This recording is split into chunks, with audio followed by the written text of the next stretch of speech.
कहानी है असली गहना। एक चकवेण नाम के राजा थे। वे बड़े धर्मात्मा थे। राजा और रानी दोनों खेती करते थे और खेती से जितना उपार्जन हो जाए उससे अपना निर्वाह करते थे। राज्य के धन को वे अपने काम में नहीं लेते थे। प्रजा से जो कर लेते थे उसको प्रजा के हित में खर्च कर देते थे। राजा होते हुए भी वे साधारण मोटा कपड़ा पहनते थे और भोजन भी साधारण ही करते थे। एक दिन नगर में कोई उत्सव हुआ।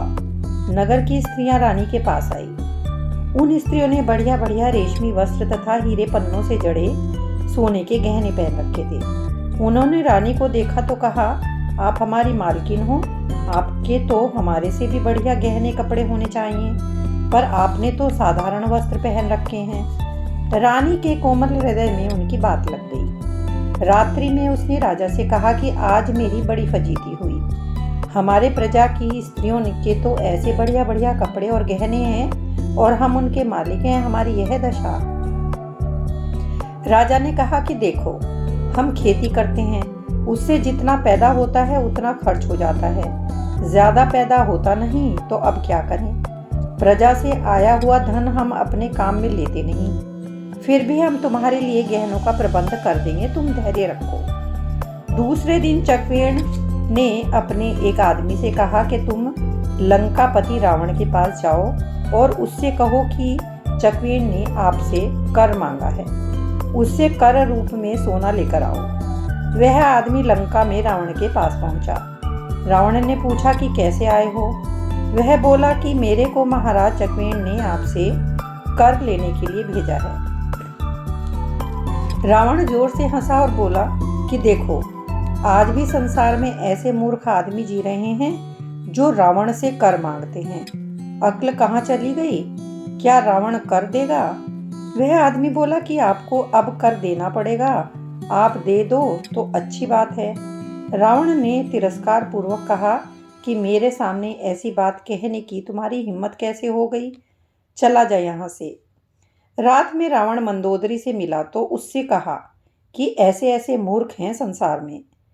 आज चकवेण का एक आदमी आया था और मेरे से कर रूप में सोना मांग रहा था। मंदोदरी बोली कि आपने कर दिया कि नहीं? रावण ने कहा कि तू भी ऐसी बात कहती है, तू पगली है, समझती नहीं। तू मेरी महिमा जानती है कि नहीं? मैं रावण हूँ। क्या रावण कर दिया करता है? मंदोदरी बोली कि महाराज, आप कृपा करके कर दे दो, नहीं तो अच्छा नहीं होगा। आपको कर जरूर देना चाहिए। मंदोदरी राजा चकवेण के प्रभाव को जानती थी, क्योंकि वह पतिव्रता थी। पतिव्रत के भाव प्रभाव से वह इतना जानती थी जितना रावण भी नहीं जानता था। सुबह रावण उठकर जाने लगा तो मंदोदरी ने उसको रोक लिया और कहा कि आप थोड़ी देर ठहरो, मैं आपको एक तमाशा दिखाऊंगी। रावण ठहर गया। मंदोदरी रोजाना छत पर कबूतरों को दाना डालती थी। दाना डालने के बाद जब कबूतर दाना चुग रहे थे तब मंदोदरी ने उनसे कहा कि अगर एक दाना भी चुगा तो महाराज धीराज रावण की दुहाई हो। कबूतरों पर इस बात का कुछ भी असर नहीं हुआ और वे ज्यों के त्यों दाना चुगते रहे। मंदोदरी ने कहा कि देख लिया आपका प्रभाव। रावण बोला कि कैसी पागल है, पक्षी क्या समझे कि रावण क्या है। मंदोदरी बोली कि अब दिखाती हूँ आपको। उसने कहा कि अगर एक भी दाना चुगा तो महाराज चकवेण की दुहाई है। मंदोदरी ऐसा कहते ही कबूतरों ने दाना चुगना छोड़ दिया। केवल एक कबूतरी ने दाना चुगा तो चुगते ही उसका सिर कट गया। कारण कि बाहर बहरी होने के कारण उस कबूतरी ने मंदोदरी की बात नहीं सुनी। रावण बोला कि यह तो तेरा कोई जादू है, मैं नहीं मानता इस बात को। रावण वहां से चला गया। रावण राजगद्दी पर जाकर बैठा। राजा चकवेण का आदमी पुनः वहां आया और बोला कि रात में आपने विचार किया कि नहीं?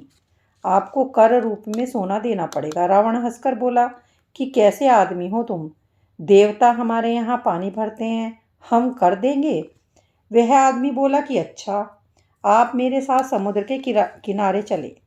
रावण को बह तो था ही नहीं, वह उसके साथ समुद्र के किनारे चला गया।